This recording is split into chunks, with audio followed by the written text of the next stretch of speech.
Bom, Carlos, estamos ao vivo.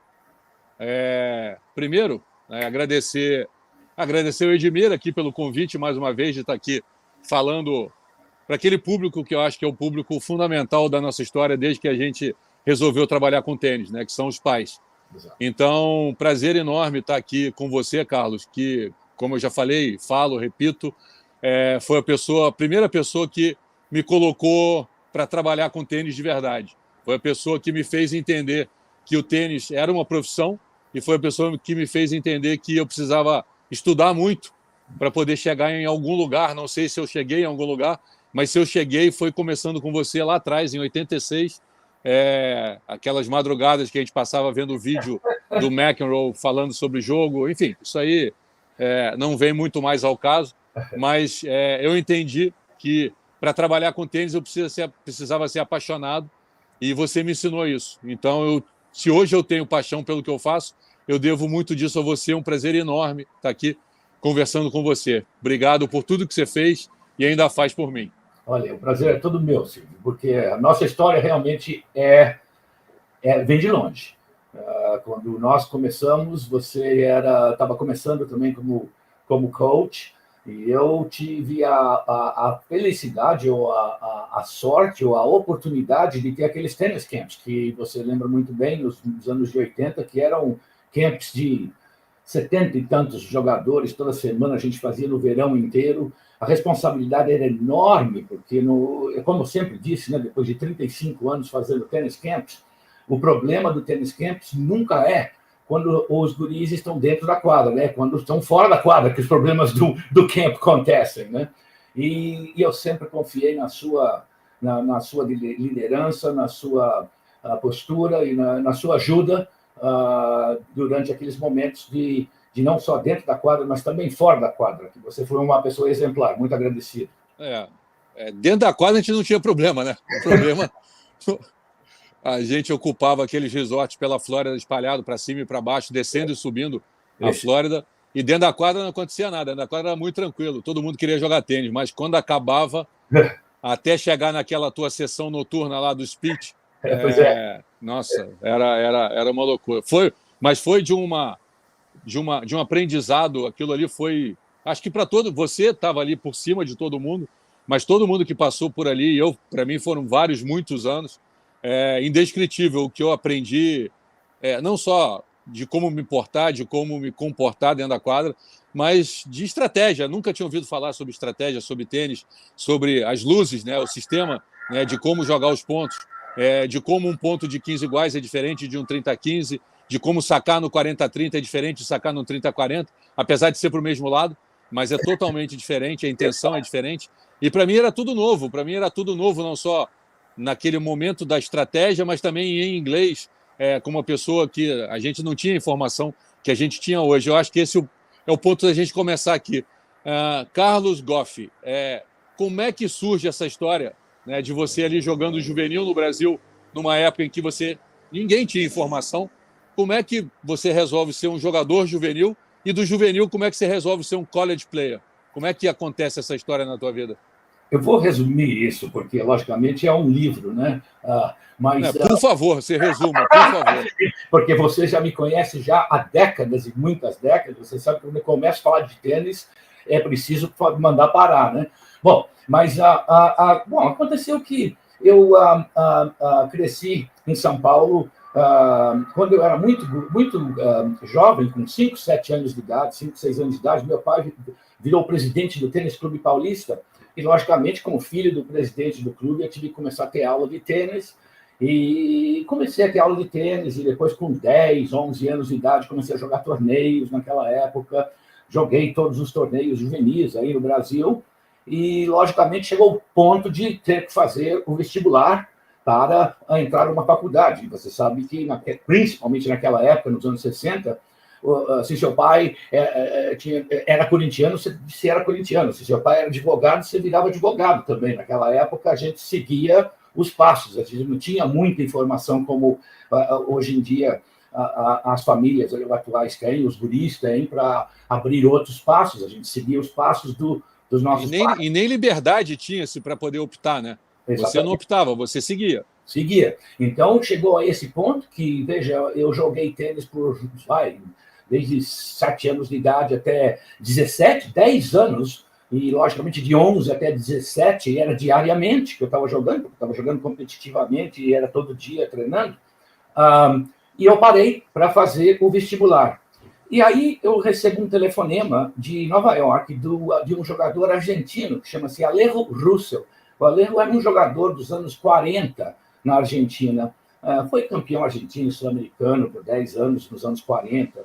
E uma pessoa que me conheceu quando eu ia jogar em Buenos Aires e eu tinha 15 anos de idade. Tivemos uma associação de apego, ele se interessou no meu jogo, eu voltei, fiquei na casa dele, ele me treinou, eu joguei um torneio lá no Buenos Aires Lawn Tennis Club com ele. Bom, e ele estava jogando veteranos aqui em Forest Hills, era Forest Hills ainda naquela época. E me ligou e falou, olha, na ida para Buenos Aires, eu quero passar em São Paulo para bater uma bola com você e conhecer os seus pais. Eu não tinha conhecido minha família ainda. Bom, aquilo para o Alejo vir para casa, como eu, com 17 anos de idade, era uma coisa enorme. Então, fui buscá-lo no aeroporto, imediatamente fomos para o clube.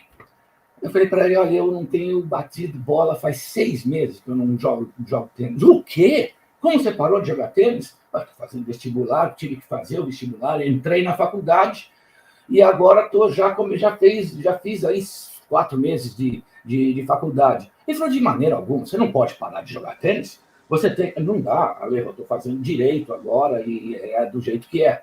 Bom, aquela noite foi o jantar em casa e, logicamente, meus pais muito agradecidos por tudo que ele tinha feito, me ajudado e tudo mais.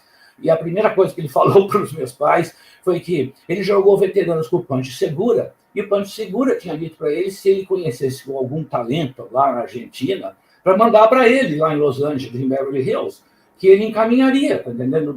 Treinava e caminharia para a universidade e tudo mais. E que o Carlos, precisava seguir esse passo. Bom, terminou o jantar, né, em casa, né? Quer dizer, o jantar que era para ser uma maravilha, que o Alejo ia ser o nosso convidado, de repente ele está na mente da minha mãe, roubando meu filho e mandando meu filho... Roubando meu filho, exatamente. Exatamente. E tenho o prazer de dizer que acho que minha mãe está também presente nos vendo aqui, mãe. Me desculpe de lembrar aquele momento há 150 anos atrás. Mas, então, o que aconteceu foi que, acredite ou não, depois desse choque inicial naquele jantar, eu estava aterrissando em Los Angeles em 10 dias. Demorou 10 dias, eu estava chegando em Los Angeles. Foi assim que começou a minha vida de lá para cá. Aí fui treinado pelo Pancho, joguei torneios aqui, juvenil, indoors, em Dallas, depois fui para o Orange Ball. Esse era o plano, ir para o Orange Ball. Aí do Orange Ball foi onde eu recebi várias oportunidades, porque os técnicos naquela época, universitários, a única maneira de eles entrarem em contato com talento internacional era ir para o Orange Ball, que era o campeonato mundial de juvenil naquela época. Eles não tinha computador, não tinha text, não tinha nada disso. Então, eles sabiam aqui dos jogadores americanos, que eles podiam recrutar para os times deles universitários, mas não tinham ideia do nível internacional. E naquela época, o Orange Ball era o torneio internacional. De 128 jogadores, eram 64 países representados por 2 jogadores cada país, naquela época. Logicamente, ali os técnicos iam e falavam com os juvenis internacionais. Você tem interesse de você ficar aqui nos Estados Unidos jogando universitário? Bom, eu acho que a segunda coisa que tem que ser dito aqui, para quem está ouvindo e não entende, naquela época, um jogador juvenil como eu, com 17 anos e meio, antes de quase 18, eu não tinha ideia do que era um tênis universitário nos Estados Unidos naquela época. Não existia informação naquela época para nós. Era tudo, logicamente, era carta, né, que tinha por selo, tinha os jornais, as coisas de tênis que saíam nos jornais brasileiros, era na página dos esportes lá atrás, depois ia o futebol e basquete, voleibol e tudo mais, aí tinha tênis, era desse tamanho, assim, naquela época. Então, era bem diferente a nossa ideia do que era os Estados Unidos, o universitário. Para você ter uma ideia, quando eu vim para cá, Nós éramos só 5, nós brasileiros aqui naquela época, 5, 6 aqui que estavam aqui estudando aqui nos Estados Unidos, né? E hoje em dia tem mais de 1.000 jogadores por aqui. Então foi assim que aconteceu. Aqui, só rapidamente aqui, o Carlos Custódio te mandou um abraço. Bom, ele é família. Também fez o seu papel. Ele é das pessoas que fez o seu papel, que também foi meu braço direito por vários anos no Tennis Camps também. Exatamente. E nesses tempos todos, né, de todos esses camps da história, quantos ali passaram por você, quantos ali você abriu a porta, quantos ali você pegou pela mão e falou, cara, não é por ali, é por aqui. Em vez de subir, você tem que descer. Em vez de virar para a direita, você vira para a esquerda. Você está indo para o lugar errado, porque esse lugar aí não vai dar. E junto comigo, mais vários, muitos. Eu acabei indo, acho que bastante. Não sei se alguém foi tanto quanto eu. Mas no início eu estava lá, depois eu voltei, comecei a ir. Depois comecei a levar os moleques que aqui treinavam comigo. Comecei a levar os jogadores daqui para lá. Passava o verão inteiro, depois passava um pedaço do verão. Enfim, acho que tudo que podia ser feito, eu fiz todos os formatos, desde o primeiro, do iniciozinho lá do Orange Lake Country Club, depois Lavers Del Rey, né, Del Rey Beach, depois West Palm Beach, enfim, tudo a Flórida inteira. Rollins College, depois, enfim, tanto lugar que a gente passou. Eu lembro que você aprendeu até a guiar ônibus. Sim, exatamente. E eu dirigia aqueles school bus amarelos, né, que aparecem em filme da época dos Estados Unidos, e obviamente eu não tinha carteira para o school bus. Eu tinha a minha driver's license brasileira, eu pegava e cheio de criança lá dentro, e vamos para lá, vamos para cá, aquele volante que você rodava aqui, e senta, e não tinha cinto de segurança, enfim, cara, se a gente para pensar o tipo de confusão, de loucura que a gente podia ter se metido, e nos finais de semana, na época do Bonaventure, ia para Disney, levava aquela molecada toda que ficava de uma semana para outra para o Magic Kingdom, para passar ali Enfim, foram histórias que, na memória da gente, com aquelas fotinhas, né, que ficavam guardadas lá, que a Jordan recortava. Jordan é a filha dele, Jorge também, outra figuraça que hoje é um belo coach universitário de college. Mas, enfim, Carlos, vamos iniciar aqui, depois de contar dessa sua história. E essa que você falou ali, né? Vocês protagonizaram o início da história do college brasileiro, né, nos Estados Unidos, né? Só para fechar esse ciclo ali, além de você, quem mais estava nessa geração que foi começando essa história? Pois é. Quando eu estava treinando aí em São Paulo, como juvenil, eu treinava nos meus últimos 2 anos, eu estava treinando no Clube Paulistano, onde o Fernando Gentil, a família Gentil, também treinava. E o Fernando, logicamente, ele é mais velho que eu, acho que 2 anos mais velho que eu. E eu lembro, com 15 anos, ele já se preparando para vir aqui para os Estados Unidos. Mas ele não contava como brasileiro, porque a mãe dele era americana, californiana, e eles sempre estavam aqui visitando a família da mãe aqui na Califórnia. Então, quer dizer, a ida dele para aqui dos Estados Unidos não era diferente. Então, ele era, além dele, quem é mais velho, 1 ano mais velho que eu, é o Kemair, e o Carlos já tinha vindo aqui. E aí, então, ele era um brasileiro, que nem eu, que também não sabia inglês, e a gente sabia inglês, que a gente aprendia no científico aí no Brasil, mas ele veio, ele era 1 ano mais velho. E, por sinal, no ano depois, quando ele voltou, coincidiu com aquela minha história que eu estava falando para você, foi naquela época, ele voltou para passar o verão aí, o verão aqui nosso, que era aí em julho, agosto, setembro, e eu estive treinando com ele, e foi quando o Alejo veio para minha casa, coincidentemente, e naqueles 10 dias depois daquele jantar, eu estava no mesmo avião que Kemair, de São Paulo a Los Angeles. Foi essa coincidência. Eu fui para lá para ir procurar o Ponte Segura, e ele continuou para Modesto. Ele estava fazendo um Junior College em Modesto também. Além do Kemair, tinha o Paulo que estava em Illinois, jogando em Illinois. Também ele é da época do Fernando Gentil, quem sabe 3 anos mais velho que eu, 3, 4 anos. O Paulo Cleto, você fala? O Paulo Cleto estava em Illinois. E depois, na Flórida, nós tínhamos mais uns 3. A gente tinha o Cidinho, que era o filho do Alcides Procópio. O Cidinho jogava na Florida State.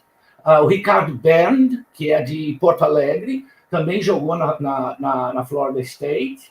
E depois tinha também o Roberto Marcha, também um outro gaúcho que também tinha jogado na Florida State. Naquela época era só nós aqui, imagine isso. Que comparação com hoje em dia, né? E para fechar ali essa tua história ali contando, eu sei que você não gosta muito, mas eu gosto, né, de falar da tua vida. Você não gosta de falar, mas eu gosto.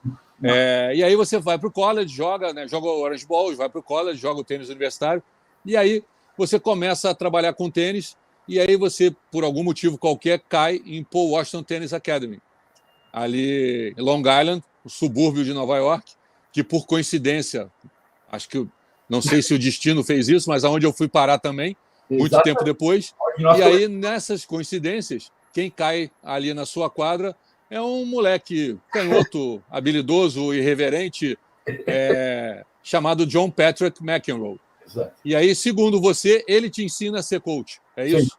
Sem dúvida, não há a menor dúvida. Eu digo para você que aquela transição, até é interessante até contar que essa transição, quando eu me formei, a ideia, logicamente, era de continuar, né, para ir para a Europa, diretamente para a Europa. A gente ia para a Europa todos os verões, daqui nos Estados Unidos naquela época. A gente jogava colegial, depois, quando terminava a nossa temporada, que era em maio, a gente jogava o campeonato nacional aqui, universitário, e muitos de nós íamos para a Europa jogar torneios na Europa e voltávamos para a universidade em setembro. E eu fiz isso todos os verões, e depois, quando ia terminar, eu e vários amigos íamos virar jogadores de tênis na Europa, como tinha vários naquela época, né? Não tinha jogadores tantos como tem hoje em dia, porque nós não tínhamos aquele tipo de challengers e futures, etc. Mas a gente tinha esses torneios, que hoje em dia são os torneios da ATP, mas naquela época não existia ATP. Então, eram torneios, por exemplo, o Geneva Open, que agora é o torneio da ATP em Geneva, era simplesmente um aberto. Tinha o Circuito Marlboro na época também? Mas era aqui, o Circuito Marlboro era mais aqui no Caribe, aqui, tá entendendo? Então, tinha também o American Airlines, tinha os satélites, começaram naquela época. Isso eu estou dizendo em 70, 72, 73, 74. A ATP foi formada no fim de 73, quer dizer, não existia ATP, não existia rankings naquela época. Mas então, eu fui para a Europa e sem nenhuma ideia do que fazer, other than jogar tênis. Era o meu objetivo naquela época, jogar tênis. E aí o que aconteceu foi que eu me casei naquela época, muito bem cedo, queria formar uma família, e simplesmente depois de 7 meses, 8 meses jogando na Europa sem parar, falei, não, isso não é para mim, eu quero voltar e me radicalizar, fazer uma família. E eu tinha conhecido esse treinador australiano, que chama-se Harry Hopman. Por sinal, quando o primeiro torneio que eu joguei nos Estados Unidos, que foi quando eu saí de Ponte Segura em Los Angeles, e eu fui para Dallas para jogar o National Junior Indoors. E naquele torneio National Junior Indoors, veio esse senhor de idade, naquela época ele devia ter minha idade, agora 70, não tinha nem 70, ele era mais novo que eu. Mas para mim, com 17, 18 anos de idade, ele era um velho. E eu saí de uma quadra, tinha acabado de ganhar um jogo, ele me fala assim, olha, Carlos, eu vi você jogar, eu gostei do seu jogo, se você quiser um dia aqui treinar, por favor, me procure. E eu estava tão excitado de ter ganho aquele jogo, que eu queria mais ir para o hotel e ligar para minha família, para dizer, olha, eu ganhei mais um jogo aqui, aquela coisa, né, de juvenil, né? A gente está pensando em ganhar e ligar para casa, tipo assim. E fui, e nem prestei atenção para ele. Isso é mais uma sugestão aqui, para se tem guris aqui nos ouvindo, tá entendendo? Nunca desrespeite os velhos, porque você nunca sabe quem que é aquele velho que está te dando uma dica. Nunca desrespeite os velhos. Acaba que quando eu chego em Orange Bowl, um mês depois, eu vejo uma revista de tênis ali no Orange Bowl, aquela World Tennis, e na capa era a fotografia daquele velhinho, que tinha se introduzido para mim no mês passado em Dallas. E ele nada mais era o senhor Harry Hopman, que é considerado o melhor coach de tênis da história do tênis. Por quê? Porque ele foi o coach do time da Austrália de Copa Davis, que ganhou 18 Copa Davis, tá entendendo? Com ele como coach. E os jogadores era Rod Laver, era Roy Emerson, era Kenny Roosevelt, era Fred Stolle, and so on. So, eu falei, nossa, era o Mr. Hopman, eu nem dei atenção para esse homem, eu não acredito. Aí, quando eu estava sem, por sinal, quando eu estava na universidade, eu fui treinar com ele no tennis camp dele, lá em Amherst. Ele já tinha vindo da Austrália para cá. Eu não sabia que ele veio para cá para procurar um lugar para fazer uma academia, porque não existia naquela época academia de tênis, e ele acabou em Nova York. E eu liguei para ele da Europa e falei, Mr. Hopman, não sei se o senhor me lembra mais de mim, mas eu quero começar a dar aula de tênis e me radicalizar de volta nos Estados Unidos. E eu sei que eu não quero estar em country clubs e dando aula em country clubs. Eu quero treinar com juvenis. Eu estava no auge do meu tênis. Quero estar treinando jogadores competitivos. E eu ouvi dizer que o senhor tem uma academia em Nova York. Ele falou, pois é, eu tenho essa academia aqui. Eu fui contratado da Austrália para vir aqui, para fazer esse programa aqui, e chama-se Washington Tennis Academy. Você quer vir para cá? Será o meu prazer te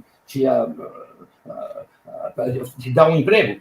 Quando eu cheguei lá na academia, o Mr. Hopman já tinha saído e vindo para a Flórida. Teve problemas nos quadris, ele teve que trocar os quadris e tudo mais. Mas, long story, o dono da academia, que você lembra muito bem, Heinz Zausner, Mr. Zausner, que me recebeu. E você lembra muito bem do jeito que ele era. Ele sentava naquele escritório dele e ele falava... Eu tenho uma história muito boa com ele. A minha história é muito boa. You're the kid that Harry hired. You're the kid that Harry hired. I said, yes, sir. Yes, sir. Ok. Você trouxe as suas roupas de tênis? Eu falei, tá aqui, sim. Eu doei fora. Ok. Lembra que tinha todas aquelas telas no escritório dele, as telas branca e preta de 20 quadras. Ele ficava sentado no escritório dele vendo as 20 quadras naquelas telinhas de branco e preto. Uhum. Ele olhou assim para aquela tela, assim, tá vendo aquela quadra ali, a quadra F? Eu falei, sim. Tem 4 moleques lá embaixo, desce lá para baixo, tem carrinho de bola lá, tem o vestiário, se troca. Você tem 1h30 com aqueles 4 moleques. Eu falei, ok. Aí, bom, entrei, me troquei, peguei o carrinho de bola, abri as cortinas verdes, que você lembra muito bem, de lá da quadra F, e fiquei olhando os 4 moleques de 14 anos de idade, batendo bola, esperando o pro para entrar na quadra. Falei, o que eu vou fazer? Eu nunca tinha dado uma aula de tênis, quer dizer, logicamente, eu trabalhei para o tênis camp no verão, mas nem me lembro mais o que a gente fez no tênis camp, o que os outros estavam fazendo naquela época. Agora eu tenho que fazer o que aconteceu 1h30 com esses 4 jogadores. Falei, se eu chegar aqui e começar, vamos dar 300 direita cruzada, depois paralela, e não sei das quantas. Não vou fazer isso. O que eu tenho que fazer? Olhando os moleques, eu vi um moleque errar um smash. Ele estava aquecendo uns labinhos e uns smash. Assim, ele errou o smash. Falei, é aí que eu começo. Hey guys, come on, okay, tudo bem? Olha, meu nome é Carlos, eu sou o novo coach aqui com vocês hoje. E nós temos 1h30, let's have a good time, primeiro. E segundo, vamos aproveitar ao máximo que a gente possa durante essa 1h30, fazer um bom treino, ok?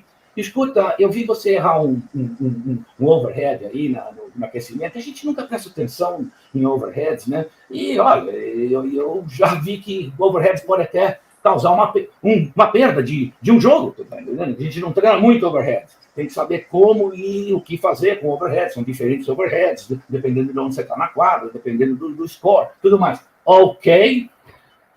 Falei, vamos fazer um drillzinho fácil. Eu vou jogar 10 lobs para cada um aí. Para tudo, são lobs. E vamos ver quem que é o melhor overhead da quadra. Aí o terceiro moleque vem, bate o primeiro, faz o segundo, eu solto o terceiro lobby, ele levanta a mão e fala assim, minha perna está meio ruim, eu vou sentar até terminar o drill. Bom, ele não tinha nada na perna, porque eu estava vendo ele aquecer, estava correndo, estava tudo numa boa. Aí eu perguntei para ele, falei assim, não é possível, por que você não quer terminar o drill? Os outros 2 já terminaram, tem mais um só esperando aqui, por que você não quer fazer os outros 8? Aí ele olhou para mim assim, ele falou assim, quando é que a gente faz mais de 2 smashes num ponto durante um jogo? E foi esse John McEnroe, com 14 anos e meio. Aquilo me deu uma pancada na cabeça, como uma tonelada de tijolo, porque eu estava pensando que era o máximo, né? De começar um treino com 10 smash para cada um, falando de smash, eu achava que eu estava no auge. E ele me destruiu de início. Mas a mensagem dele, e depois nós ficamos muitos amigos e ficamos muito chegados, porque eu apreciei do jeito que ele pensava no jogo, e comecei a entender mais do jeito que ele também aproximava o treinamento, do jeito que ele aproximava o jogo como juvenil, do jeito que ele achava do jogo, do jeito que ele via o jogo. Era totalmente anortodoxo, do jeito que ele via o jogo, já com 15 anos de idade, 14, 15, 16 anos de idade. Então, aquilo é a razão que eu digo em várias das minhas entrevistas que ele me ensinou como ser um coach na minha primeira aula de tênis que eu dei para ele. Uhum. Só para fechar, então, aqui, eu fui para lá, né, e o Bob Beans, que era o head pro na época, falou assim, a gente vai ficar aqui mais ou menos 15 dias vendo você na quadra, funcionando, e depois a gente efetiva você ou não. E eu cheguei um dia de manhã, né, e a Susan, que cuidava ali dos schedules, falou, Mr. Zausner quer falar com você na sala dele. Eu vou, good morning, né, excuse me. Quando eu puxo a cadeira, ele fala, não senta não. Você já falei, tá fora. Não senta. Eu falei, bom, tô indo embora, né? Não, você tá dentro, passa na loja, pega a roupa e welcome aboard. Eu fui admitido para trabalhar pela primeira vez na minha vida nos Estados Unidos numa conversa que durou 10 segundos. Ele soltou, you know, sit, you welcome aboard, e ok. Cara, eu falei, cara, é impressionante. E o Dick Zausner morreu agora, recentemente, você soube? O filho depois tomou conta e agora faleceu. Pois é. E o Mr. Zausner era daquele jeito, né? Não tinha conversa com ele. Ele falava pouco e mandava em todo mundo. Exatamente. Mas vamos lá, Carlos, aqui, ó. Seguindo aqui a sua recomendação, você me mandou 4 tópicos, né? 4 pensamentos. Né? Perspectiva aos pais dos jogadores. Como é que você introduz aí, ou como é que você segue nessa linha, dessa perspectiva aos pais dos jogadores, que é quem está assistindo a gente, jogadores também, muitos aqui, treinadores que são pais estão assistindo a gente, enfim, tem um grupo muito grande aqui de pessoas que querem ouvir o que você tem para falar sobre isso. Bom, eu agradeço muito a todos que estão aí ouvindo, por sinal, tenho certeza que vários amigos estão também aqui conosco, muito obrigado da sua participação aqui. Vocês que são meus velhos amigos que estão aqui, sabem muito bem quem eu sou, de dentro para fora, porque eu sou uma pessoa sempre tentei ser muito transparente, eu acho que por isso que as minhas amizades são as amizades como você, Silvio, que são pessoas transparentes também. Então, para todos esses meus amigos que estão aqui, muito obrigado de passar uma hora aqui ouvindo esse velho, de falar de tênis de novo, quantas vezes já passamos horas também e noites também falando de tênis. Mas eu quero anteceder essa sua pergunta com a seguinte coisa primeiro. Sabe, nós da velha guarda não gostamos muito de ser entrevistados, Silvio, sabe? Porque no fim das contas acontece sempre a mesma coisa, né? Vamos falar do que aconteceu no século passado, o que tu fez. E eu sei que nós tínhamos que dar uma introdução aqui sobre a minha vida para que quem não conheceu esse passado, não tem ideia que houve aquele velho tempos de tênis, que soubesse que o tênis evoluiu tremendamente do meu tempo para o seu tempo e para o tempo de hoje, né? Por sinal, até conversamos uma vez que o tênis, para informação de todo mundo que não saiba, o tênis mudou, a encruzadilha do tênis aconteceu na quadra central de Wimbledon em 1980, numa final de Wimbledon entre Bjorn Borg e John McEnroe. O Mac ganhou um tiebreaker naquele quarto set, que até hoje é considerado, quem sabe, o melhor jogo da história do tênis. Logicamente, tivemos outros do Federer contra o Nadal, que são rivais daquele jogo, mas aquele jogo foi um jogo marcante no tênis, no nosso esporte, porque o que aconteceu com aquele jogo foi que os dois jogadores transcenderam o esporte. Depois daquele jogo, o Mac e o Borg viraram esse duelo como se fosse um Muhammad Ali ou um Joe Frazier. E isso transcendeu o tênis. E aí o que aconteceu foi que as televisões americanas queriam mostrar o John e o Bjorn e começaram a mostrar os torneios de tênis em hora prime aqui nos Estados Unidos. Quer dizer, como se estivesse mostrando futebol americano ou qualquer outra coisa assim.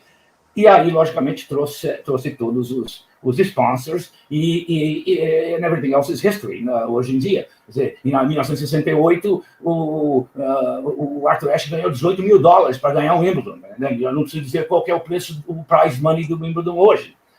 Então, voltando a essa razão de que a gente gosta de fazer coisas que a gente possa dar a nossa mensagem, em vez de falar como é que nós fizemos naquela época. Dá uma ideia do que era, mas eu quero uma mensagem. Então, a razão que eu estou aqui nesse programa, eu quero ser bem claro. São duas razões. Você, primeiro. Okay? É a primeira razão que eu estou aqui. Se você não tivesse me convidado, eu não estaria. E se fosse uma outra pessoa que tivesse me convidado, eu, quem sabe, também não estaria. Quero dizer isso para você também. Segunda, é por causa dessa associação do Edmir. É uma coisa muito importante. Quando você me contou dessa associação, eu falei, bom, isso é up my alley, é o que isso faz senso. Se o objetivo dessa associação é o objetivo real, que deve ser instruir e aumentar o conhecimento daqueles pais de juvenis que estão passando pela sua jornada de juvenil, que são 8 anos, e na maioria das vezes eles não têm ideia o que essa jornada é, então eu estou dentro. Se essa é o objetivo, esse é o objetivo da associação, você me falou. Então, essa é a razão que eu estou aqui. Eu estou aqui para dar uma mensagem aos pais de juvenis e juvenis que estão aqui, espero que tenham também, associação de pais só, eu entendo isso, mas eu acho que a associação de pais tem que também integrar o juvenil. Como todos os meus programas que eram feitos para juvenis, eu integrei os pais também, e os coaches também, porque essa jornada, como você sabe muito bem, ela é uma jornada que o juvenil precisa ter um equilíbrio no sistema de apoio deles. Se não há equilíbrio no sistema de apoio do juvenil, esse juvenil nunca vai conseguir chegar ao potencial de jogador de tênis dele. Nunca. E esse equilíbrio desse sistema de apoio, quem é o sistema de apoio do juvenil? Número 1, os pais, logicamente. É a primeira parte do sistema de apoio. Eles são fundamentais. O segundo é o técnico do moleque. E o terceiro são os amigos do jogador. Eles também fazem parte desse triângulo que é o sistema de apoio do jogador. E se não há um equilíbrio, o jogador não interessa o quanto que treina, o quanto que ele começa a ter sucesso, e se não há um equilíbrio entre as três partes, esse jogador não vai chegar ao potencial dele. Eu sempre preguei que o jogador de tênis deve ter amigos dentro do jogo do tênis, mas tem também que ter amigos fora do tênis, também, para ter esse equilíbrio, esse balanço. Por quê? Todos nós sabemos que depois de uma partida que a gente perdeu, a gente não está se sentindo muito bem. É maravilha poder conversar com uma pessoa que não tem ideia de tênis, tá entendendo? E amigo seu, ou amiga sua, que não tem ideia de tênis, para eles, perder um jogo não tem nada, vão para o cinema e tudo bem. Eu acho que isso é muito positivo, porque é para abrir essa perspectiva do jogador de tênis que acha que o mundo revolve around o jogo dele, né? Então a pressão aumenta demais por causa, logicamente, da individualidade do nosso esporte. Well, essa é a palavra que nós devemos entender. De começo, todos os pais, por favor, entendam que o jogo individual, que é o tênis, requer esse equilíbrio do sistema de apoio e requer a individualidade e a self-reliance, ou seja, a autoconfiança. Não só autoconfiança, self-reliance, ou seja, que o jogador tem que ser dono do jogo dele. O jogador não pode jogar e crescer se ele não é reliable por ele mesmo, se ele não tem self-responsible, se ele não tem a independência de ele ser o jogador de tênis. Ele quer ser o jogador de tênis. Ele não está jogando para os pais, ele não está jogando para a mãe, ou para a avó, ou para a namorada. O jogador de tênis, por causa do jogo, é um jogo individual, ele tem que jogar para ele. Porque é a única maneira que ele vai poder conseguir fazer as decisões que têm que ser feitas durante o jogo de tênis. Então, esse sistema de apoio não promove essa individualidade, essa self-reliance, essa self-ownership, que ele é dono do jogo dele mesmo, esse jogador de juvenil não vai chegar ao seu potencial. Então, essa é uma perspectiva você perguntou sobre a perspectiva. Começa por aí. Ele é uma jornada, o jogo competitivo juvenil é uma jornada de 8 anos, de 9 a 18, ou de 10 a 18, digamos, do qual existem several phases, né? Várias fases. A primeira fase dessa jornada é uma fase que vai até a criança se emancipar fisicamente e emocionalmente. Isso acontece com as meninas com 13 anos e com os guris por 14 anos. Até essa formação física e emocional acontecer, os hormônios acontecerem, o jogo de tênis é e quando a criança passa a ser, então, um rapaz, uma mocinha, com 13, 14, o jogo de tênis é um outro. É o jogo de tênis que vai jogar até você ser adulto. O jogo começa ali, com 14. Então, eu cautela para pais de guris que têm menos de 13 anos, de 14 anos, tá entendendo? O jogo ali não tem nada a ver com o jogo de tênis. Por quê? A quadra é muito grande, é como se fosse um guri sendo goleiro num campo de futebol. Quer dizer, não interessa o quanto bom que ele é goleiro, ele não pode cobrir o tamanho do gol. Então, é a mesma coisa de uma quadra de tênis. Isso dói, porque a criança com 10 anos de idade que está jogando bem tênis, sabe, é que nem chocolate, né? Quer dizer, você dá um chocolate para a criança quer 3. Você dá 3 para a criança, ela quer 10. Então, quer dizer, tem que vir dos pais o controle, o equilíbrio de quanto que a criança vai jogar tênis antes da formação física e emocional, para jogar esse jogo individual que é o jogo de tênis. Então, antes daquela fase, o que eu prescrevo, me desculpe de algumas vezes que eu ainda traduzo de inglês para português algumas coisas, mas o que eu falo a criança tem que ser criança até ela virar um rapaz, uma mocinha. Ela tem que jogar a todos os outros esportes, ela tem que desenvolver atleticismo dessa criança. E isso acontece na bicicleta, isso acontece... e isso é uma coisa que eu estava falando contigo um tempo atrás, do jeito que a gente se formou, era muito bom, que não existe mais hoje. Porque eu lembro que eu saía da escola, andava para o clube, e depois eu só ia, volta para casa, depois que meu pai e minha mãe, meu pai me buscar no clube de noite, depois que ele voltava do trabalho. Então, quer dizer, era jogar tênis de tarde, depois, quando os adultos vinham, tomavam conta das quadras 5 horas, ia para o paredão, depois do paredão ia para lá para o ginásio e fazia voleibol, fazia handball, a gente fazia natação de manhã. E depois, com 12, 13 anos de idade, foi quando eu comecei a parar de fazer todas as outras atividades do clube e focar no tênis. Eu ainda acho que essa é a melhor maneira de você se tornar um tenista. Eu acho que tem muito a ver com a minha paixão pelo tênis ainda, hoje, como você estava me dizendo. Porque o tênis, eu não me queimei com o tênis até eu entrar naquela fase de 13, 14 anos e resolver, não, eu quero jogar só tênis agora. Então, foi a minha decisão, porque eu tinha outras opções no clube também, como todo mundo tinha naquela época. Então, eu acho que isso é a minha prescrição para aqueles pais daqueles garotos.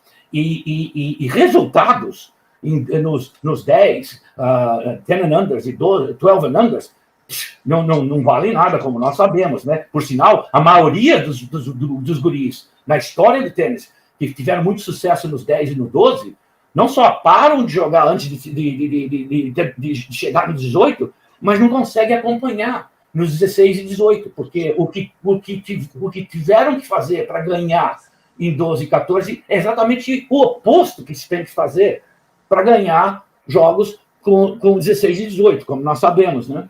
Então, quer dizer, é muito importante que a gente divida essa jornada de competitive junior tennis nessa cruzilhada de 13 e 14 anos de idade. Muito bem. De 14 anos para frente, a coisa muda, porque o guri, então, tem a fisicalidade agora para cobrir a quadra, digamos assim, e já tem a parte emocional mais equilibrada, porque ele já está se sentindo mais self-assured, mais seguro como pessoa, não é mais um menininho, uma menininha, e tem mais uma identidade pessoal. A necessidade de ser um jogador de tênis, a sua necessidade, a sua identidade como jogador de tênis. Então, com isso, o que eu estou dando uma perspectiva do que acontece naquela jornada. E, para terminar essa perspectiva, eu quero dizer não interessa em qual fase que esse juvenil está, se é a pré-14 e a pós-14, que nunca se deve pensar em fazer um profissional top 10 do mundo com o moleque. Não se deve. Por quê? Probabilidades, possibilidades. Qual é a percentual de Roger Federer? Qual é o percentual de Rafa Nadal para todos os jogadores guris que começam a jogar tênis? Quer dizer, nós não estamos falando 3%. Nós estamos falando, quer dizer, aqui, por exemplo, nos Estados Unidos, eu estive lendo um outro dia de que jogadores de futebol americano que jogam futebol americano e universitário, que é quase profissional, como você sabe aqui, somente 3% passam a ser profissional, imagina isso. Somente 3% daqueles jogadores que jogam aqui universitário. E tem milhões que jogam. O tênis eu não sei, mas também deve ser 2%, por ali, 3%. Talvez até menor. Muito menor possível. Então, quer dizer, pensar em profissional é simplesmente se iludir. E vamos falar sobre profissional. O que é tênis profissional? Tênis profissional é simples. Existem 100 profissionais no mundo. Mas a ATP tem 5 mil jogadores que são ranqueados. Sim. Dos 5 mil, 4.900 estão pretendendo ser profissional. Eles não são profissionais. Eles têm pretensões de ser profissionais um dia. Porque se você não está no top 100, você não está jogando o circuito. Você está simplesmente jogando terceira divisão, segunda divisão, quarta divisão. E aí você se perde. A maioria se perde por ali. Não tem menor dúvida, porque aí o site, o goal, a visão não é mais jogar o Wimbledon. A visão de repente, ganhar do fulano ali que me ganhou semana passada num filtro de 10 mil dólares na Bolívia, porque ele vai jogar também no Peru e eu vou ter que ganhar dele. Então, quer dizer, aí já muda tudo. Aí já o carro já saiu da pista e está simplesmente fora do racetrack. Então, pensar em profissional nunca. A opção que eu optei, começamos essa conversa, para jogar no universitário aqui nos Estados Unidos, sem dúvida nenhuma, não há a menor dúvida e é indiscutível, deve ser o goal, a meta de um jogador juvenil. Não interessa de onde ele esteja no mundo, porque os Estados Unidos até abre as portas para o resto do mundo vir jogar universitário aqui nos Estados Unidos, como todos nós sabemos. Hoje em dia, é muito diferente do jeito que eu joguei universitário naquela época.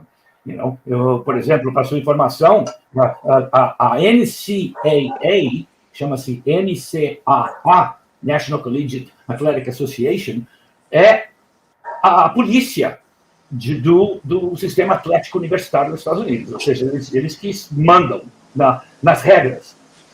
E as regras do NCAA, a gente fala NCAA, dois A's, NCAA. E as regras do NCAA, elas são derivadas do futebol. São aplicadas para o futebol americano, não o futebol soccer. O futebol americano. Por quê? Porque o futebol americano é o motor do departamento atlético de cada universidade aqui nos Estados Unidos. E não sei se muitas pessoas no Brasil ainda, mesmo nesses dias de hoje, que você pode ter toda a informação na tela do computador, sabem que nos sábados, onde existe jogos de futebol americano entre universidades, vão 100 mil pessoas no estádio de futebol americano universitário. Ou seja, aqui não é que tem uma universidade com estádio que comporta 100 mil pessoas. Tem muitos estádios universitários que são de 100 mil pessoas. Maior que o Maracanã, imagine isso, na universidade. Está acontecendo isso todos os sábados durante a temporada de futebol. Aquilo gera um revenue financeiro para a escola enorme, porque aquilo está em ESPN, está em CBS, NBC, prime time, nos sábados. Então, e depois todas as faculdades são históricas, então eles têm aqueles alumni e tem dinheiro que vem vindo. Então aí o que acontece é que tudo gera em volta do futebol. Por que eu falei isso? Por causa que o futebol, ele tem 58 bolsas de estudo para aquele jogador, porque a equipe de futebol é um exército, né? Aí, quando aconteceu a questão de umas décadas atrás, o Title IX, título 9, que se chama-se aqui. O que era o título 9? Foi a emancipação feminina aqui nos Estados Unidos, do qual virou mundial. E a emancipação feminina simplesmente foi contra. Os meninos tinham 58 mais bolsas de estudo que as meninas, porque as meninas não jogam futebol americano, é um esporte unicamente masculino. Então, elas exigiram, as mulheres exigiram que o número de bolsas que eram dados para homens tinha que ser exatamente igual ao número de bolsas de estudo que era dado para as estudantes, as atletas estudantes femininas. Bom, aí o que aconteceu? Tirar aqueles 58 não vai, porque aquilo ali é o dinheiro que entra para a faculdade. Então, o que aconteceu? Começaram a tirar as bolsas de natação, de tênis, de ginástica e todos esses outros esportes que não geram revenue para a faculdade. Então, hoje em dia, por exemplo, o time de tênis masculino, ele não pode ter mais que 4 bolsas e meia por ano. Agora, você veja, o time tem 10 jogadores, 6 jogam, mas ele tem que ter 4 outros de reserva, porque sempre tem um está machucado, e sei lá, e vem o próximo ano. Então, todos esses times têm 10 jogadores, mesmo que 6 que jogam os confrontos. Como é que o coach de hoje em dia administra 4 bolsas e meia quando você tem 10 jogadores na sua equipe? É uma coisa muito difícil, tá entendendo? Porque aí depende de localização da faculdade, por causa que o técnico ele pode ir atrás de jogadores estrangeiros, mas a maioria dos jogadores estrangeiros não entendem que existe só esse limite de 4 bolsas e meia masculino. Para as meninas, por sinal, são 8 bolsas. Então, quer dizer, um time de menina que tem 10 jogadoras, 8 estão em bolsas. Ou seja, tem 2 jogadoras que não estão nem jogando nos top 6, estão com bolsas completas. Se você é uma jogadora de tênis feminina. E isso traz problemas para o técnico hoje em dia. E para terminar essa minha explanação de que é o tênis universitário aqui nos Estados Unidos, eu estou acompanhando de perto de novo, como você disse, o Josh agora ele é técnico universitário, e então, por causa da envolvimento dele, atual, eu acompanho o time dele e acompanho, de novo, o tênis universitário diariamente. E hoje em dia, para você ter um time que é em top 15 dos Estados Unidos, os melhores 15 times dos Estados Unidos, eles têm que ter 7 jogadores que podem jogar a qualquer posição. O número 7 pode jogar número 1, uma faculdade que está no top 15 aqui nos Estados Unidos. Isso hoje em dia. Naquela época que eu joguei, a maioria dos times tinham 2, 3 top jogadores e os jogadores que jogavam embaixo não eram do mesmo nível. Hoje em dia, as melhores 15 universidades dos Estados Unidos são 7, 8 jogadores que podem jogar em qualquer posição. Quer dizer, para você ter uma ideia da profundidade de talento aqui nos Estados Unidos. Então, eu acho que também, mesmo que o tênis universitário deve ser a meta de um juvenil brasileiro, mas nessa meta, a necessidade de aprender das regras e o que está acontecendo aqui. O que acontece para um jogador brasileiro poder entrar numa faculdade de sua escolha. Então, isso não acontece de dia para outro, de dia para noite. Para você ter uma ideia, o Joshua agora ele já está recrutando há 3 anos de agora. Ele já está, ou seja, ele está falando já com jogadores que têm 15 anos de idade, 14, 15 anos de idade. É dessa maneira, porque se você não começa ali a recrutar com um moleque que já tem 15 anos, o que vai acontecer? Com 17, ele já sabe onde ele vai. Os técnicos estão muito mais ativos com os guris com 16 anos, 15 anos. Não digo 14, mas com 16, 15 anos de idade. Tem que começar o processo por ali. E esse processo deve ser mais conhecido pelos pais brasileiros e técnicos brasileiros também. Logicamente, existem esses serviços aí no Brasil, que nós sabemos, de placement aqui. Não tenho nada contra esses serviços, mas eu acho que é responsabilidade dos pais para entenderem mais o que é um serviço e o que eles estão fazendo. Não pode pôr só dinheiro e esperar que porque está pagando e o serviço vai arrumar uma UCLA, uma bolsa na UCLA para o seu filho. Isso não acontece. Então, quer dizer, como que o jogador de tênis juvenil tem que assumir a responsabilidade do jogo dele, os pais têm que assumir a responsabilidade de entender de como que ele vai poder chegar a ser um jogador universitário nos Estados Unidos. Não só contratar alguém para fazer um negócio para o filho. Isso não vai dar certo. Tá. Dentro de tudo isso, você bota os tópicos e aí você pega o tópico, você vai, né, você volta... Eu cheguei em Niterói, aí eu fui para o Rio, voltei, passei por São Paulo e estou de volta aqui. Exatamente. Ainda deu uma volta no Guarujá, né? Mas vamos lá. Aqui você coloca também a forma de equilibrar os sistemas de apoio para o jogador. E isso é uma função muito do pai, né? Como é que você coloca essa função do pai, da família, né, para você estar ali equilibrando o sistema para que esse menino, essa menina consiga chegar lá na frente, passando por essas etapas e esses estágios de uma forma harmônica, né? Que tudo aconteça da maneira como tem que acontecer.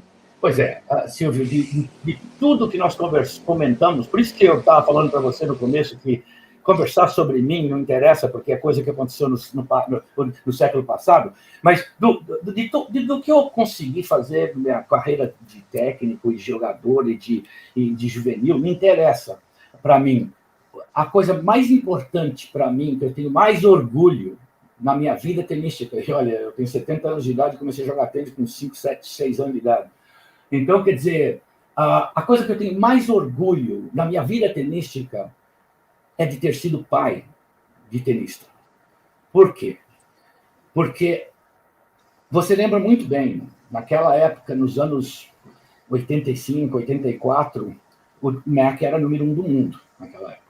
Ele era um incontestável o heavyweight champion do world. Quer dizer, ele ganhou o Wimbledon do Connors, você lembra, 2-3-3, tá vendo, numa final. Como é que faz um negócio desse acontecer numa final de Wimbledon, tá vendo, contra o Jimmy Connors?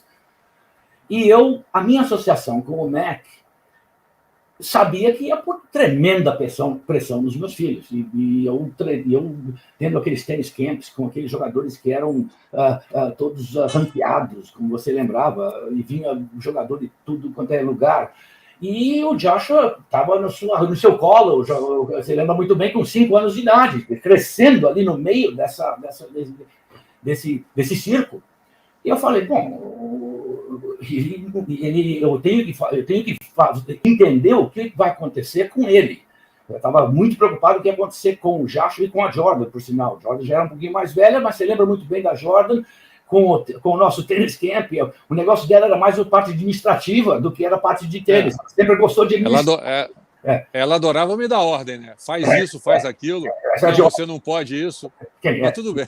Os nossos amigos que estão aí nos vendo conhecem que a Jordan é o geral da banda. Sempre foi e sempre vai ser a geral da banda. Mas, então, eu não tive problema muito com a Jordan, porque eu sabia que o negócio dela é ser business, e o negócio dela é ser marketing e tudo mais, como ela é uma pessoa muito accomplished hoje em dia e fez a sua vida em marketing. É uma tremenda profissional. Mas o Joshua começou a querer jogar tênis. E aí que eu usei o que a gente chama de psicologia reversível, né? Eu cheguei para ele e falei, bom, eu preciso tirar esse moleque de tênis. Então, eu levava ele para ver os meus pais aí para visitar vocês aí no Brasil, nas férias. Eu levava ele para o jogo de futebol, eu levava ele para Pacaembu, para o Maracanã, e falava para ele assim, veja que maravilha que é esse jogo, veja esse campo de futebol, olha quantas mil pessoas jogando foguete, naquela época estourava foguete quando fazia gol. Eu falava, imagine você jogando futebol e um dia usar a camisa canarinho. Eu falava isso para o meu filho todo dia. Você vai ser um dia na seleção brasileira de futebol. Dava camisa dos canarinhos para o Joshua. E ele começou a jogar futebol aqui nos Estados Unidos. E com 8, 9, 10 anos, ele, logicamente, por ter visto o jogo de futebol aí no Brasil e sabendo do que é futebol no Brasil, lá na Carolina do Sul, onde ele foi criado, quer dizer, o pessoal que ele jogava futebol não tinha ideia do que era futebol naquela época, principalmente. Então, ele era sempre o melhor jogadorzinho de futebol dos times deles e do estado, da cidade e tudo mais, né? E quando ele chegava no tênis camp, a molecada, já com 10 e 12, você lembra muito bem, pô, Josh, você não vai jogar tênis? Pô, eram todos amigos dele, eram todos amiguinhos dele. E ele falou, não, eu sou jogador de futebol, eu não sou jogador de tênis, eu sou jogador de futebol. E eu, maravilha. E a gente voltava do tênis camp, e ele ia em Seabrook. Eu ia lá, batia a bola com ele na quadra, uma vez por semana, batia uma bola, só para bater uma bola e have a good time. E have a good time no tênis. Porque eu estava vendo que ele já sabia de tudo, ele já tinha visto o que era tênis, ele viveu no tênis, ele nasceu no tênis, não precisava treinar tênis, ele sabia o que era tênis. O que ele precisava é ter uma cabeça e um ser e um corpo do qual, quando ele tivesse a oportunidade de ser um jogador de tênis, ele pudesse fazer com a cabeça dele. E teve um dia que é marcante na nossa vida, com 14 anos. Você lembra muito bem que ele era um gurizinho, que você lembra muito bem, e de repente, num daqueles anos, quando ele fez de 13 para 14, o pé dele aumentou para desse tamanho e ele de repente, já estava olhando no olho dele, assim, dentro de 6 meses, ele cresceu tremendamente.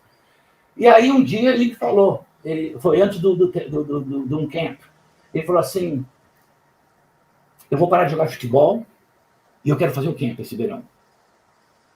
Eu falei, o quê? Você não ouviu? Ele falou. Eu falei, não, eu ouvi, mas eu quero que você repita isso, por favor. Eu falei, olha aqui, Josh, esse dia é muito importante para nós. Eu nunca vou me esquecer desse dia. E não quero que você se esqueça desse dia, porque se você se esquecer, eu vou te relembrar. Você está fazendo essa decisão hoje de que você quer parar de jogar futebol e que você quer jogar tênis. Bom, você ouviu o que eu falei? A sua decisão, você está fazendo a decisão que você quer fazer o tênis camp? Ok. Se é a sua decisão, você pode fazer o tênis camp. E se você precisar de alguma ajuda minha, eu estou aqui para te ajudar. Boa sorte. E deixei ele, por ele mesmo, você lembra muito bem.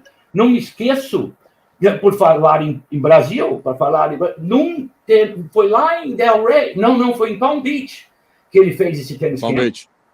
E você lembra muito bem que o Dácio estava lá com a gente e levou levou uns jogadores naquele fim de semana para algum desses torneios. A gente levava a molecada para jogar esse torneiozinho ali na Flórida, o Darcy levou. E o Jorge falou, posso ir lá jogar esse torneio também? Eu falei, vai. Entrou no van e foi com ele. Eu nem fui, logicamente. O negócio é dele. Essa é essa perspectiva que eu estou tentando passar por aqui. Eu quis dar para o meu filho já do primeiro torneio. Eu não vou nem te levar, não vou nem te ver jogar o torneio. É seu, o jogo é seu.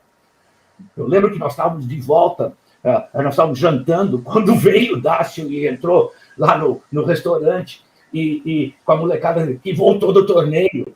E eu vi que o Joshua não estava com um sorriso no olho. Eu falei, como é que foi lá, Dácio? Foi tudo bem, mas o homem aí não está muito contente, não. Eu falei, o que aconteceu? Fez 2 games de dupla falta. Eu falei, que ótimo. E aí, assim foi. Você veja, com 16 anos de idade, 2 anos só depois, ele estava jogando contra aqueles mesmos jogadores que estavam no nosso camp, mas agora já no Campeonato Nacional Americano, em Kalamazoo. Ganhou do James Blake em Kalamazoo, com 16 anos de idade, mas totalmente verde. Quer dizer, batia na bola, mas não tinha os strokes, porque ele não tinha treinado muito, quer dizer, só 2 anos que ele está treinando tênis. Mas a vontade dele jogar, o entendimento do que era o jogo, o que era esse confronto mental entre um jogador e o outro, essa individualidade do jogo, ou seja, tudo isso que ele ouviu a gente pregar nos nossos camps, fez ele imediatamente chegar ao topo, com 16 anos de idade, do nível americano, tá entendendo? E, logicamente, quando ele terminou a parte com 1 ano mais depois, ele estava entre os melhores juvenis, e depois foi fazer faculdade, entrou numa das melhores faculdades e virou um dos melhores jogadores universitários. Depois ele jogou profissional, até acabou, como nós sabemos muito bem, até fazendo uma outra coisa que me deu um tremendo orgulho, jogar uma Copa Davis pelo Brasil. Foi para mim uma coisa de tremendo orgulho ver meu filho jogando um jogo de Copa Davis. E, mais uma vez, pais, para a informação de todo mundo, eu não fui no primeiro torneio que o Joshua jogou, e nunca fui até ver ele jogar Copa Davis no Brasil. Não é porque eu não queria ter ido, é porque eu não podia ter ido. Ele tinha que continuar fazendo, e por ele, para ele continuar sendo quem ele é hoje. Então, eu quero dar essa coisa, que é uma satisfação para nós, pais, ver os nossos filhos. Eu falo até para guris hoje em dia, que eu adoro até ir para Carolina e sentar lá no estádio e ver meu filho como coach, andando nas quadras durante um confronto com uma outra universidade. Quer dizer, para nós temos prazer em ver nossos filhos na quadra de tênis. Eles estão jogando, ou até hoje, como eles estão treinando, como coach. Mas interferir com aquilo que é deles é o primeiro erro que os pais podem fazer com aquele juvenil. Por causa que aquele juvenil, se ele não se emancipar e não tiver maturidade, individualidade e maturidade competitiva que sai da motivação dele mesmo, dinheiro não compra motivação, dinheiro não compra ranking, dinheiro não compra universidade, dinheiro não faz nada, a não ser que o jogador juvenil tenha sua própria motivação de ser o melhor que ele pode ser.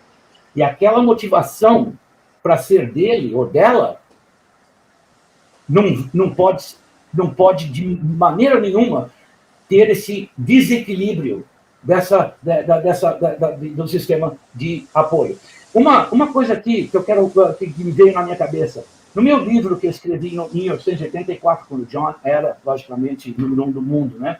O meu grande amigo e irmão Peter Fleming, eu pedi para ele também fazer um comentário. Então, como não só o Mac fez comentários de todos os capítulos, mas também o Peter fez, e os outros jogadores que você conhece que estavam naquela época na Washington, que viraram meus amigos também, para o resto da vida.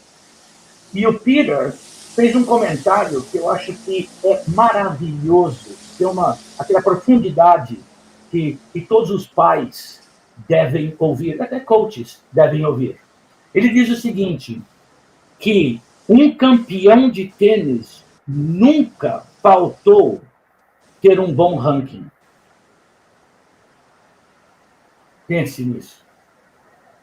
Ou seja, ele vê o campeão de tênis como o cavalo, ou seja, o ranking é a carroça. Você não pode pôr a carroça na frente do cavalo. E muitos pais e muitos treinadores só vão atrás de ranking.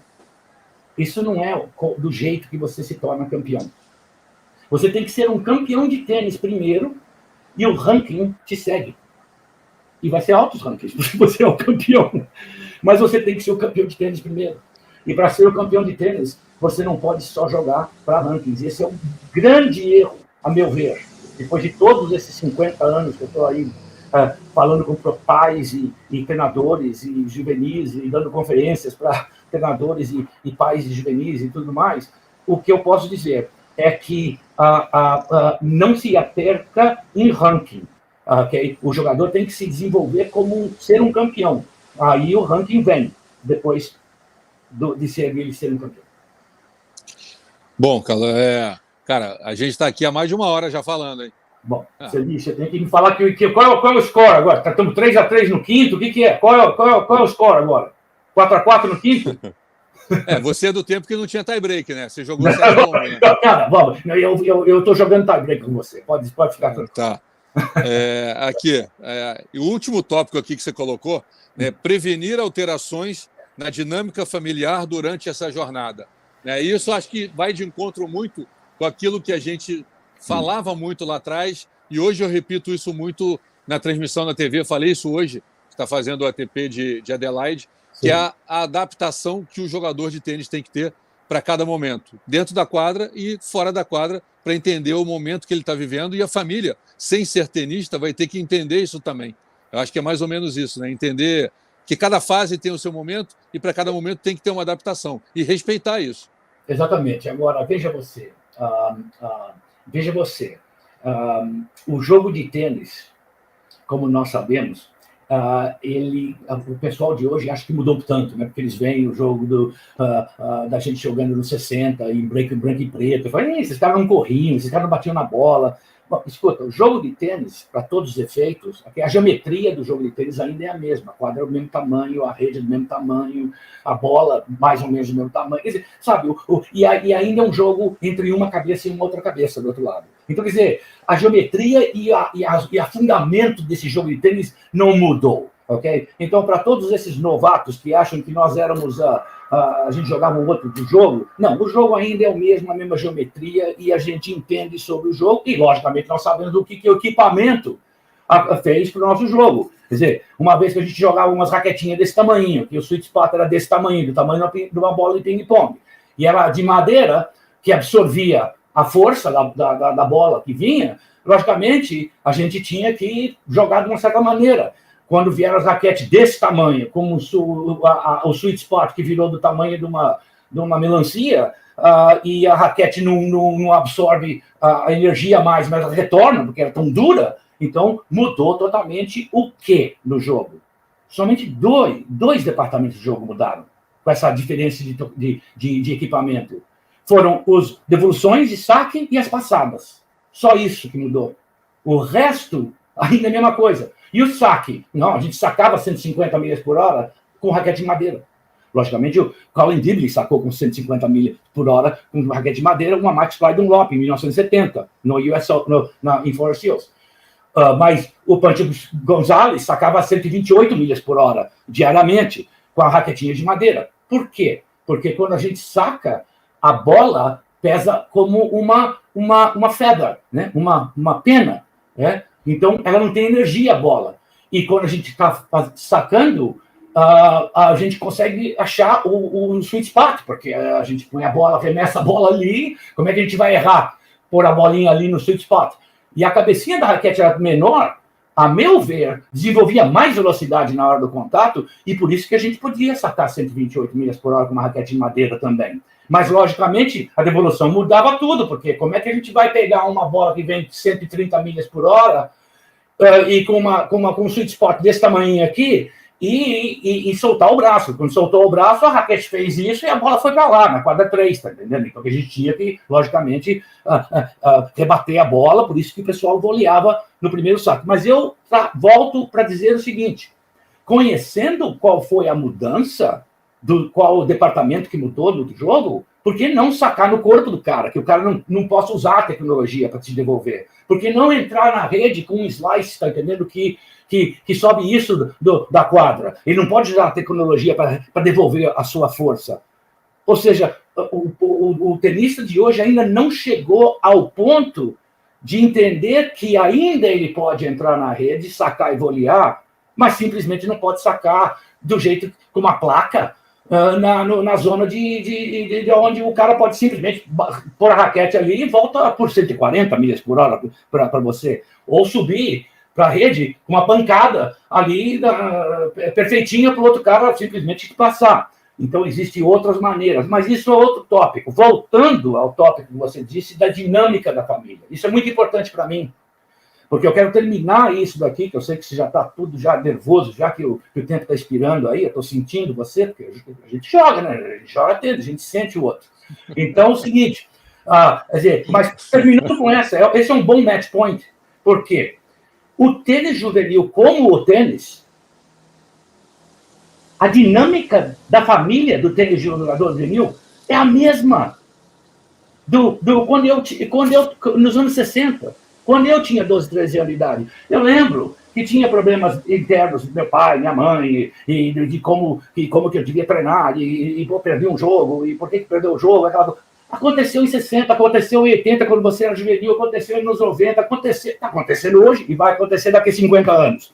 Não vai mudar o problema de pais e filhos, o relacionamento entre pais e filhos que jogam tênis, ok? Por isso é que é importante ter uma perspectiva e um equilíbrio nessa situação onde o jogador consegue desenvolver o potencial. Então, eu vou dar conselhos para terminar isso, o nosso match point aqui.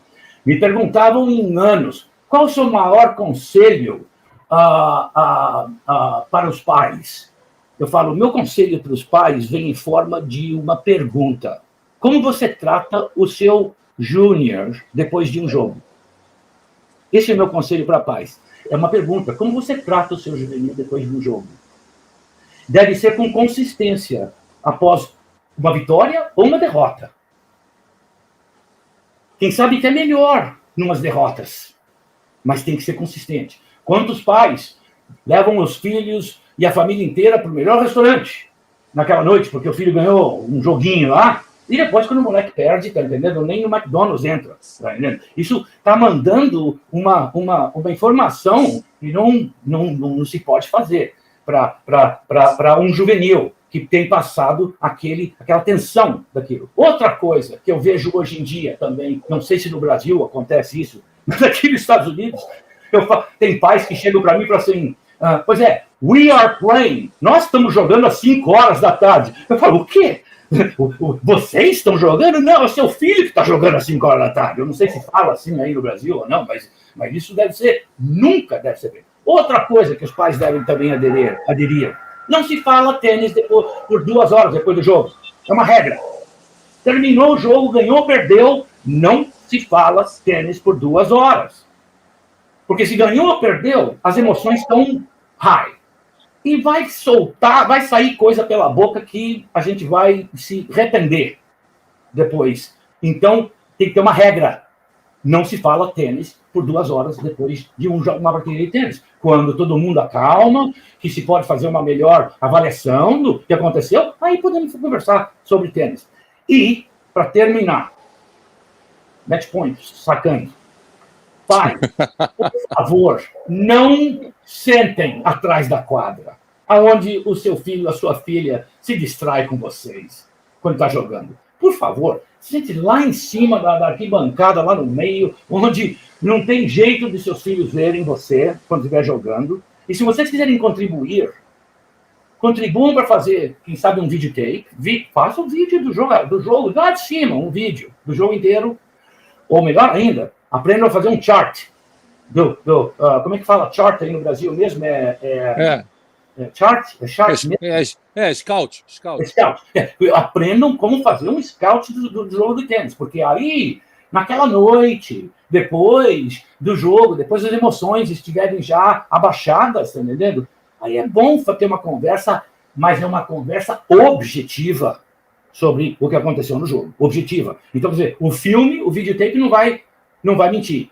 E o branco e preto da Euro Scout não mente também. Então, isso é algumas coisas que eu posso dizer que vão melhorar e até prevenir esses problemas da dinâmica da família, que entram em conflito por causa do tênis. Isso foi a minha decisão de que eu nunca queria que o tênis influenciasse a minha dinâmica na minha família, e principalmente com o Joshua começando a jogar tênis. E tenho o prazer de dizer para vocês que não só conseguimos passar por toda aquela coisa de junior tênis, college tênis, ele jogou profissional, hoje ele ainda está no tênis e ele é o meu melhor amigo. Então fait accompli. Mission accomplished. E o que você fala ali, eu acho que ela é muito certa, né? A dor de um menino, de uma menina, quando perde um jogo, quando você, na década de 60, perdeu, quando eu, na de 70 e 80, perdi, e quando, no próximo final de semana, a Rota Sudeste, que está sendo jogada aqui no estado de Minas Gerais, e também no Sul, e no COSAT, o mesmo menino e a mesma menina vai ficar com a mesma sensação de ter perdido, porque, obviamente, numa chave de 64, 63 vão perder, porque não tem como todo mundo ganhar, só tem um que vai sair ganhando e todos os outros vão perder. Então, isso não vai. São coisas, como eu falei na chamada aqui, tem coisa que não muda, né? Não muda. Essa sua paixão pelo tênis não muda.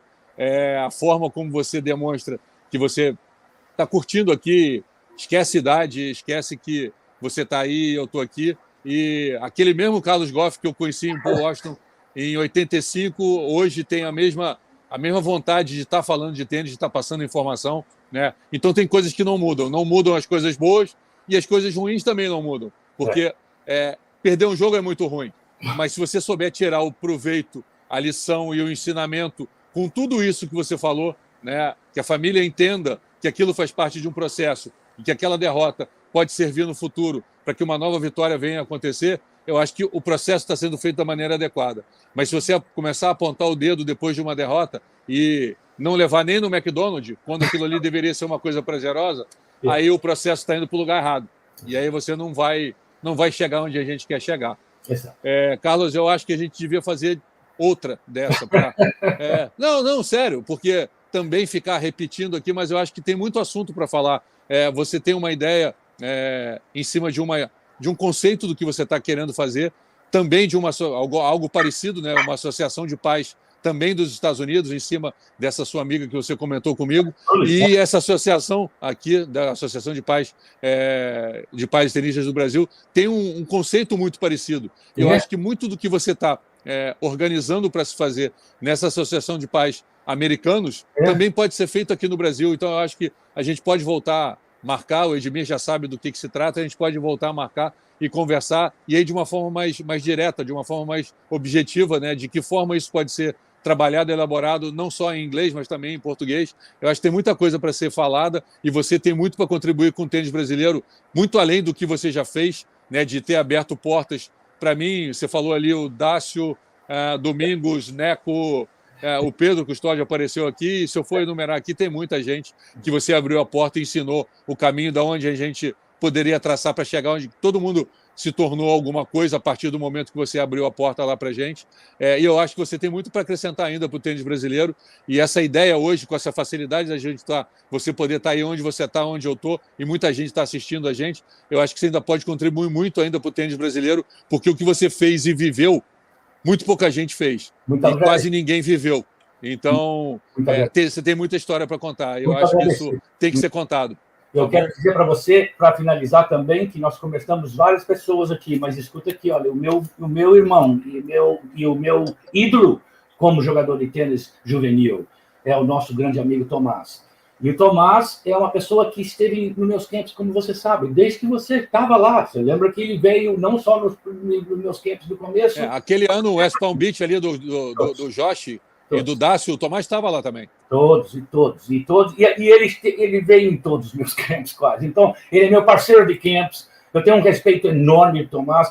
e eu tenho certeza que um dia, eu não sei como que a gente pode fazer o Tomás a passar o tremendo conhecimento e experiência que ele teve no nosso jogo, porque olha aqui, ó, se há um cara nesse país nosso que foi o desbravador e o bandeirante nosso do tênis, existe um só, chama-se Thomas Koch.